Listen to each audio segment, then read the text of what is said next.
کہ جب اہل شام نے الگ حکومت اپنی قائم کر دی، حضرت علی کے مقابلے میں اپنی حکومت کا اعلان کر دیا تحکیم کے فیصلے کے بعد، اور اس پر خوارج کی ایک جماعت بن گئی، الگ ہو گئے، جنہوں نے پھر بڑی خوفناک جنگیں کی، بڑے زمانے تک وہ مسلمانوں کو نقصان پہنچاتے رہے۔ تو 3 خارجی اکٹھے ہوئے کہ جتنا فساد ہے نا اس کی جڑ ہے ایک عمرو بن عاص اور معاویہ بن ابی سفیان اور علی بن ابی طالب رضی اللہ تعالیٰ عنہ، ان تینوں کو قتل کر دو، فتنہ ختم ہو جائے گا۔ تو عمرو بن عاص اس دن آئے نہیں، وہ مصر کے گورنر تھے، فجر کی نماز، تو جو ان کی جگہ آئے وہ مارے گئے، شہید ہو گئے۔ معاویہ رضی اللہ تعالیٰ عنہ پر اس نے وار کیا، لیکن وہ سر سے پھسل کے کمر پہ جا کے لگا اور کمر چھل گئی، لیکن اللہ نے زندگی بچا لی۔ تو عبد الرحمن بن ملجم جس نے حضرت علی کو شہید کیا، یہ آیا ہوا تھا کوفے میں، تو لوگوں نے کہا امیر المومنین یہ اس کے ارادے اچھے نہیں نظر آتے، تو اس کو ہم پکڑ نہ لیں۔ فرمان لگے تو مجھے پھر اللہ کی ملاقات کیسے ملے گی؟ میں تو تم میں نہیں رہنا چاہتا، میں تو اللہ سے ملنا چاہتا ہوں۔ حضرت علی کے ساتھیوں نے بڑی بے وفائی کی، بڑی بے وفائی کی، اس لیے میں کہہ رہا ہوں مظلوم ترین ہستی۔ بسر بن ابی ارقاط نے یمن پہ قبضہ کر لیا شام کے لشکر کی طرف سے، اور عبید اللہ بن عباس رضی اللہ تعالیٰ عنہ کے 2 بچے اپنے ہاتھوں سے ذبح کیے جیسے بکرا ذبح کیا جاتا۔ آل رسول کے 2 بچوں، میں صنعاء میں اس مسجد میں گیا، وہیں ان کی قبریں موجود۔ تو حضرت علی بے قرار ہو کے نکلے کہ چلو اہل شام کے خلاف جہاد کریں، اور باہر شہر سے باہر جا کے خیمہ لگایا رات کو۔ صبح دیکھا تو ایک آدمی بھی نہیں آیا ہوا تھا، اکیلے تھے۔ تو پھر بڑے دکھی دل کے ساتھ واپس آیا اور اپنی داڑھی کو پکڑ کر کہنے لگے تو کب رنگین ہوگی؟ ایک دفعہ بیمار تھے تو کہنے لگے یا رسول اللہ مجھے لگتا ہے میری موت کا وقت آ گیا۔ میں نے کہا نہیں، تیری موت آئے گی جب اس خون سے یہ رنگین ہوگی، جب تیرے سر کے خون سے تیری داڑھی رنگین ہوگی اس وقت تیری موت آئے گی۔ تو اس جملے کو یاد کر کے کہتے تو کب رنگین ہوگی، تو کب رنگین ہوگی۔ چونکہ ساتھی ساتھ چھوڑ گئے تھے تو شدید قسم کی بے وفائی کا سامنا ہوا۔ پھر آگے نسل ذبح، آپ نے حضرت حسین کا کربلا تو پڑھا ہوا، لیکن میں نے جو گلدستہ اہل بیت کے بعد میں نے جب پڑھا تو جو اس کمبخت ابو جعفر منصور نے آل حسن پہ ظلم توڑے، اللہ میرے ہچکی لگ گئی روتے روتے۔ تو میں اس کی تفصیل آپ کو بتا نہیں سکتا کا مطلب ہے کہ میرا سر ساتھ نہیں دے رہا، تو ہچکی لگ گئی میری روتے روتے کہ ساری اولاد کو آخر میں پہلی دردناک سزائیں دی، دردناک سزائیں دی، اور پھر ان سب کو ایک کمرے میں بند کر کے چاروں طرف سے کمرہ ٹائٹ کر دیا، ہوا بند کر دی، گھٹ کے سارے شہید ہو گئے، اس کے تڑپ تڑپ کے سب اس میں شہید ہو گئے۔ اس لیے میں کہہ رہا ہوں سب سے مظلوم ہستی ہیں علی بن ابی طالب۔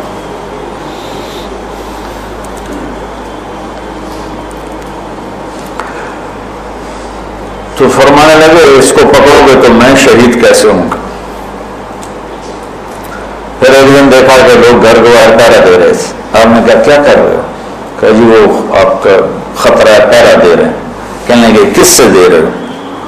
زمین والوں سے، آسمان والوں سے؟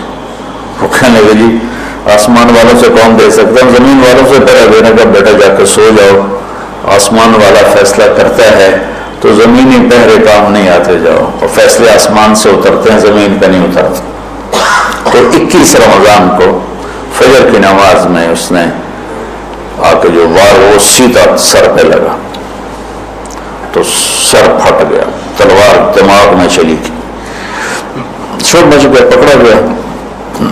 اب دیکھنا حضرت علی کے اخلاق،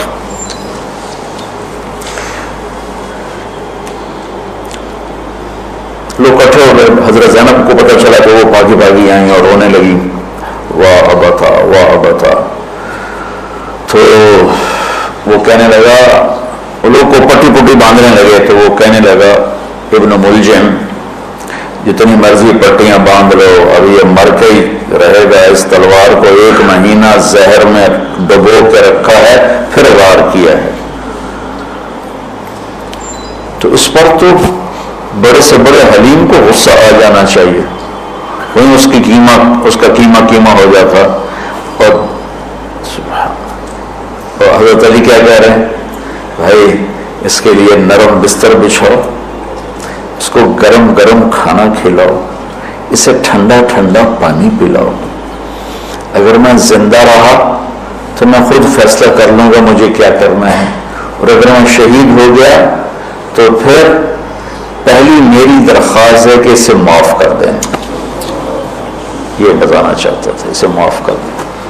اور اگر اسے میرے بدلے میں قتل کرنا چاہو تو پھر اس کو تکلیف نہ دینا, بس ایک ہی وار سے اس کی گردن اڑا دینا, اسے تکلیف نہ دینا. اللہ اکبر. آپ پڑھیں گے نا صحابہ کی سیرت تو سب سے زیادہ فضائل حضرت علی کے, سب سے زیادہ مقام اور مرتبہ تو ویسی جیسے خلفائے راشدین. سارے صحابہ اللہ کے ہاں مغفور محبوب, ان میں سے 10 مقرب ترین ابو بکر, عمر, عثمان, علی, طلحہ, زبیر, سعد, سعید, ابو عبیدہ بن جراح اور عبد الرحمن بن عوف. پھر ان 10 میں سے 4 محبوب ترین جو خلفاء بنے. پھر جیسے ان کی خلافت کی درجہ بندی ہوئی ایسے ان کے مقام اور مرتبے کی درجہ بندی ہوئی, لیکن فضائل سب سے زیادہ حضرت علی کے ملتے ہیں.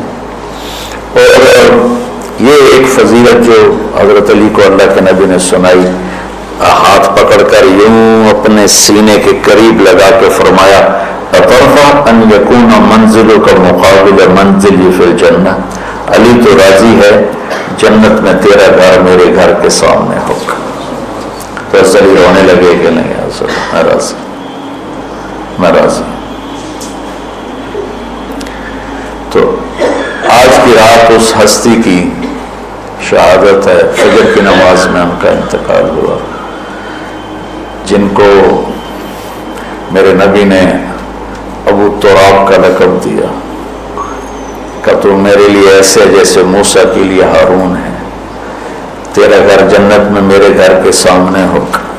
پھر آپ نے اپنی بیٹی فاطمہ سے کہا, فاطمہ تو میں یہ دونوں حسن حسین اور یہ جو سویا ہوا ہے, حضرت علی جاگے نہیں, وہ سوئے ہوئے تھے, یہ جو سویا ہوا ہے ہم پانچوں آخرت میں ایک ہی جگہ پر ہوں گے, اکٹھے ہوں گے. تو یہ بڑے درجے کے صحابہ ہیں. اور اللہ کی قدرت ہے کہ اللہ نے کسی خالص ہاشمی کو حکومت نہیں دی, کامیاب نہیں ہونے تھی. بنو عباس بھی اہل بیت ہیں لیکن ذرا دور سے. ان کے 35 حکمران آئے, 35 میں سوائے ایک کے سب کی مائیں ہاشمی نہیں تھی. پہلے ہاشمی خلیفہ بنے حضرت علی, والد کی طرف سے بھی والدہ کی طرف سے, اور وہ کہتے تھے تو کب رنگین ہوگی, اور موت مانگتے مانگتے یہاں تک کہ شہید ہو کے چلے گئے اور دکھوں بھری زندگی گزار.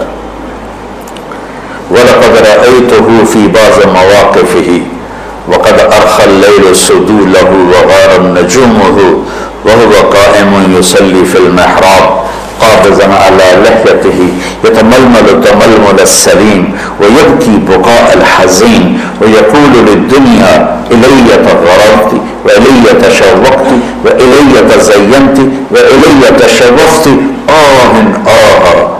من قلة الزاد وبعد السفر ووحشة الطريق آيتها الدنيا غري غيري قد بتتك الثلاث عمرك قصير ومجلسك حقير وخطرك يسير من قلة الزاد وبعد السفر ووحشة الطريق.